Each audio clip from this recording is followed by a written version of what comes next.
Well, I started lifting when I was like 19 or 20. Okay. And I'm 30 now. Okay. But I don't really consider like serious, like I didn't start lifting until I started bodybuilding. Because that's when I really took a look at how I was training and what I was eating and started taking it seriously. Before I would go to the gym, I would do some curls, I'd do some bench press, and I'd go home. You know, as probably a lot of guys do the same 3 or 4 exercises and then go home. But then once I started really looking at my training style and like kind of adjusting my training philosophy to whatever would maximize my gains, that was about 5 or 6 years ago. And since then, I've probably put on about 30 pounds of size. You know, maybe a majority of that would be muscle. So I would say a majority of my size I was able to attain after I went vegan, because not only did I optimize my training, I also optimized my nutrition as well, which is a huge factor because most people think that if you go into the gym and you lift more weights that you're going to get bigger, and there is some truth to that. But, you know, realistically, you could only lift, you know, weights a few more times. You know, maybe you get a couple extra reps in the gym, maybe you do a couple different workouts that'll make you a little bit more sore.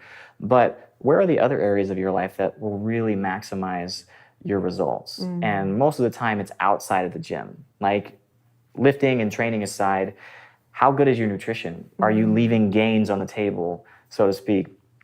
If you take a look at your nutrition, you can get like 15 to 20% more results if you optimize that, if you really focus on that. Not only that, and what's your sleep like? Yeah. You know, are you getting good quality sleep? Are you actually hitting that deep REM cycle sleep where your body will allow yourself to release and produce testosterone? Because I mean, 70%, I think, don't quote me on this, but a majority of your testosterone is produced whenever we're sleeping. So if you're not able to get into a deep cycle of sleep, then naturally your hormone levels will be off. And if you wake up with extra cortisol every day and extra stress, then stress is catabolic, so meaning that it eats away muscle. So if you're stressed out constantly, if you're not getting enough sleep, if you're eating crappy food, then you're not really producing the best environment for muscle growth. So I would say take a look at every aspect of your life because it is a very holistic approach. I like that. Even simply by being mindful and reducing the amount of stress you have on a day-to-day basis. Just taking a few moments in the morning, 10 minutes and all it takes to just,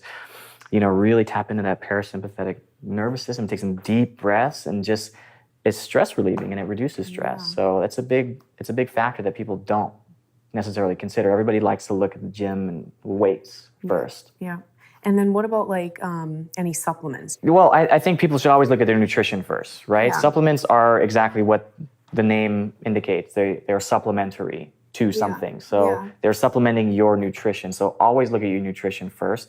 And then whatever there is lacking or there is gaps, that's what you should supplement. So supplements are convenient. I will say this. You know, most people think that if you go vegan, you have to supplement with a ton of different nutrients and vitamins and whatever else. But the reality is you don't. There's about 3 supplements that are limited in a vegan diet. And that's B12. That's vitamin D3, which you, depending on where you live and the climate you live in, you can get that easily. And DHA and EPA, which is a long-chain fatty acid. And you can easily get that from things like chia seeds or flax seeds or different Brussels sprouts, avocado, things like that. Spirulina, but chlorella. Spirulina, yeah, but it comes in the form of like a less active form, which is ALA. And your body has to convert that to DHA and EPA. But if you just want to go ahead and ensure that you're getting enough DHA and EPA, you can just supplement it with an algae oil pill, which you can get anywhere. Just make sure the capsule's vegan. And those are the top 3 that I would say that people that are on a plant-based diet should supplement. Not even on a plant-based diet, just everybody, because there's studies that show that the general population is low and has suboptimal B12 and D3 levels. So it's like 40% of the population, I think. So not just vegans are lacking B12, it's everybody. Apart from that, I do protein shakes because they are very convenient.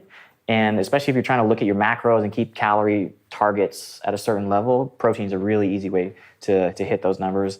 Creatine is another good one that I like to use. It's one of the most studied supplements on the market. It's vegan, it's synthesized, and it's really relatively safe if you take it in small quantities. And it turns out that vegans don't necessarily get too much creatine in their diet because they're inherently tends to come from animal sources. Don't our bodies produce creatine though? I think in very small quantities, but it's been shown to help with strength and power and explosiveness. And if you do supplement in vegetarians, the results are actually a little bit greater than if you were to be an omnivorous diet.